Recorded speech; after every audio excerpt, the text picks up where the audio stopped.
Welcome to part 2 of Nyam Nyam's recipes from around the world. We hope you are enjoying this fantastic and versatile series. If you're interested in trying something different in the kitchen, then we have some more brilliant recipes for you, including teriyaki chicken, chili glazed salmon, bbq chicken, fried pork, and focaccia bread. So we're going to take you all the way from Japan to America and then to Europe. Right, let's get started. First up is our teriyaki chicken, a traditional Japanese recipe. Teriyaki is to do with the way that the meat is cooked. It's a cooking technique used in Japanese cuisine. So foods are broiled or grilled with a glaze of soy sauce, mirin, and sugar. Now, if you don't know what mirin is, it's actually alcohol. It's similar to, say, sake, but it has more sugar and lower alcohol content. If you don't want to use alcohol, you can always just leave it out.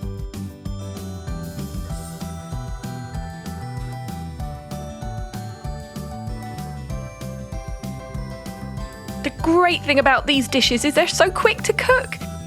Just serve it with a bed of rice, and there you go. Fantastic. Next up, we've got chili glazed salmon. If you love a bit of salmon, it is very, very good for you. We're just going to pour on a bit of sweet chili sauce there, and some spring onion. You can buy it from the supermarket, but if you want to have a go at making your own, it's actually quite easy. You just need some water, vinegar, boil it really high heat, stir some sugar, ginger, garlic, chili pepper, and ketchup, would you believe? Then finally, some cornstarch to thicken it all up. If you don't want it sweet, just leave out the sugar. Serve it with some salad or healthy vegetables. Now it's time for bbq chicken. Not so healthy, but absolutely delicious. We're just going to slice up our chicken breast in strips diagonally, quite thick because we want to make lovely portions, and dip them in barbecue sauce. You can again buy this from the store, but if you want to have a crack at making your own, you need some tomato sauce, tomato paste, apple cider vinegar, maple syrup and molasses for the sweetness, Worcester sauce, smoked paprika, and dry mustard. So we've basically just dipped our chicken breast slices in that barbecue sauce, covered them in breadcrumbs, stuck them in the oven, and then painted even more barbecue sauce on top. Can you believe how easy it is? Ooh, this does look very appetizing. After just another 10 minutes, you've got this gorgeous, crispy, sticky, sweet chicken. Yum! Next up, we're going to show you fried pork belly. You just add a bit of salt to bring out the flavour. Now, with all these recipes, you can choose meat. You don't have to use chicken, you don't have to use pork, and if you're vegetarian or vegan, you can use meat substitutes like soy, or maybe tofu would be fantastic in some of these Japanese recipes. With your choice of oil, you can choose healthy options. You can add coconut oil, that's a very healthy option. Olive oil is also very good. So we're just deep frying the pork till it's nice and brown and crispy. We've added a bit of fish sauce in there to give it some more flavour. You can add different flavours if you like to. You can make it a bit sweet with barbecue sauce or sweet chilli sauce. Then you just take it out of the oil once it's ready. And there you go, another super easy and quick to make dish. Posh pork scratchings.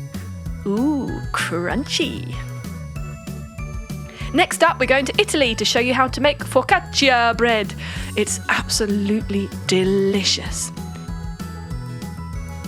The dough making process is pretty simple, but it does require a bit of time.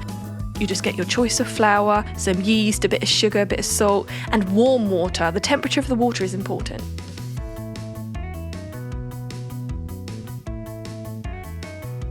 It does require a bit of kneading to get the air in there and get the consistency right, and then you just set it aside in an oil-coated bowl, cover it with cling film, put it in a warm place and just let it rise.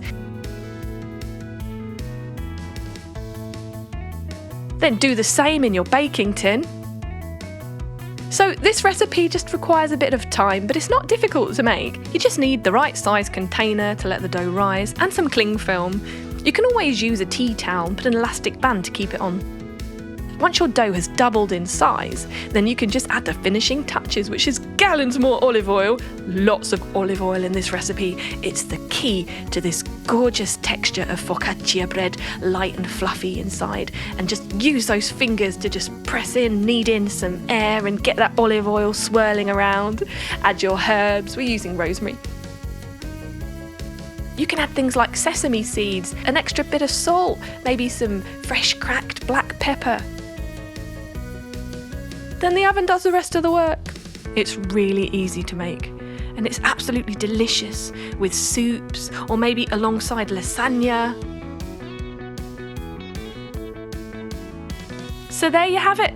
Some fantastically simple and delicious recipes for you to try from around the world. Japan, America, and Italy. Which one do you like best?